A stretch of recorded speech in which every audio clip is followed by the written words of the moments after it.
মানুষের যাত্রা যাতে নিরাপদ এবং নির্বিঘ্নে মানুষের বাড়িতে যেতে পারে সে লক্ষ্যে আমরা রাত দিন 24 ঘন্টা কাজ করে যাচ্ছি।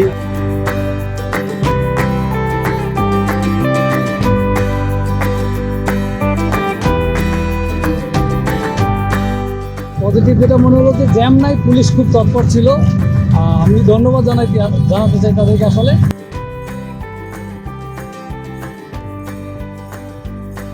আমি নিউজে এতদিন দেখেছি যে রাস্তায় সব কিছুই সুষ্ঠু স্বাভাবিক পরিস্থিতি, বাট আজকে বের হয়ে দেখলাম যে না, আজকে একটু জ্যাম বেশি, বা 9 তারিখে মনে হচ্ছে একটু প্রেশার বেশি।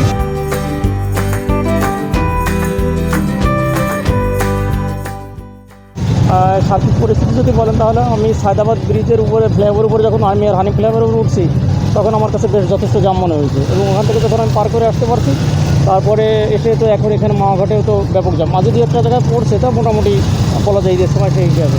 আপনারা লক্ষ্য করেছেন গতকালকে পর্যন্ত ঘরমুখো মানুষের এতটা চাপ ছিল না, গাড়ির চাপ ছিল না। ওয়ালটন ফ্রিজ কিনে অনেকের মতো আপনিও হয়ে যেতে পারেন মিলেনিয়াল, সেরা পণ্যের সেরা অফার। গতকালকে গার্মেন্টস ছুটি হওয়ার কারণে, অফিস আদালত ছুটি হওয়ার কারণে আজকে সেহরির পর থেকে গাড়ির অত্যধিক চাপ, বিশেষ করে মোটরসাইকেল। আপনারা লক্ষ্য করেছেন মোটরসাইকেলের উপরে সকাল থেকে প্রচণ্ড চাপ ছিল, এবং সাথে সাথে অন্যান্য গাড়িরও চাপ। সেই চাপ সামলিয়ে আমরা জেলা পুলিশের পক্ষ থেকে সকলে আমরা অক্লান্ত পরিশ্রম করে যাচ্ছি, কাজ করে যাচ্ছি। আপনারা দেখেছেন টোল প্লাজায় আমাদের 8টা লেনের মধ্যে একটা হচ্ছে ইটিসি কাউন্টার। সেই কাউন্টারটা আমাদের এখন পর্যন্ত চালু হয় নাই। বাকি 7টা লেনের মধ্যে সকাল থেকে 2টা লেনেই মোটরসাইকেল চলাচল করেছে, বাকি 5টা লেন অন্যান্য গাড়ি চলাচল করেছে।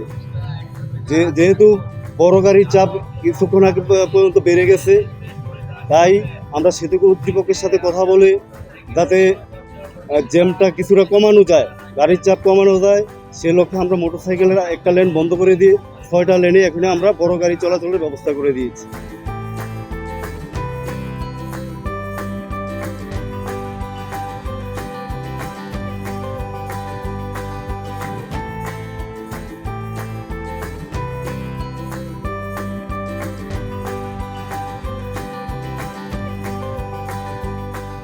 জীবনে ঝুঁকি নিয়ে ঈদের সবার সমস্ত আত্মীয় স্বজনকে সময় দেওয়ার জন্য বা ঈদের আনন্দ ভাগাভাগি করার জন্য আর কি জীবনে ঝুঁকি নিয়ে হুন্ডা নিয়ে দেশে যাচ্ছে। জঞ্জাট বলতে ঈদে তো একটু জঞ্জাট থাকবেই, এটাই স্বাভাবিক, কারণ সবাই তো কর্মব্যস্ততায় সারাক্ষণ ব্যস্ত থাকে। ঈদের একটা টাইমেই সবাই দেশে আত্মীয় স্বজনে সময় দেওয়ার জন্য বা ঈদের আনন্দ ভাগাভাগি করার জন্যই দেশের দিকে রওনা হয়। তাদের তৎপরতা খুব ভালো ছিল, যে কারণে আমরা খুব স্বস্তিতে যাচ্ছি। শুক্রিয়া জানাচ্ছি, ভালো লাগছে। আর এবারেই প্রথম পদ্মা সেতু আমি নিজে ড্রাইভ করে যাচ্ছি, এর আগে কখনো রাইডিং করিনি পদ্মা সেতুতে, অন্তত এই জন্য একটু বেশি ভালো লাগছে।